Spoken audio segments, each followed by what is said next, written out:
Здравейте на всички! Сега ще направим една рецепта за сурово приготвена домашна храна. Храната е напълно балансирана и всъщност баланса се постига чрез ротирането на протеините. Т.е. не бива да храним нашия домашен любимец с един и същ протеин в продължителен период от време. Протеините трябва да се сменят в рамките на няколко дни.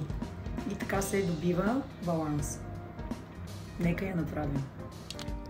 Приготвил съм си патешка шийка, риба, пилешки дроб и накълцано агнешко месо. Имаме и малини, целина и настъргана ябълка с кората.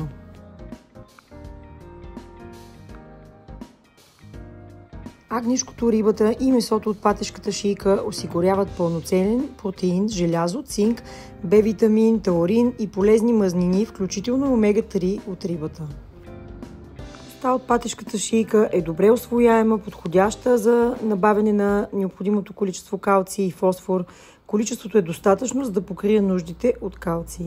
Черният дроб е отличен източник на витамин А, мед и желязо, а рибата е източник на висококачествен протеин и така важните омега-3 масни киселини. Комбинацията от ябълка, целина и малини е противовъзпалителна и богата на витамин С, пектин и антиоксиданти. Добавям си масло от бял трън, който е източник на полезни мазнини и спомага детоксикацията на черния дроб.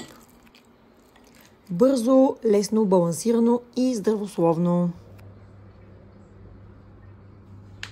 Когато предлагате нова храна на вашия домашен любимец, не забравяйте да я предлагате постепенно и внимателно.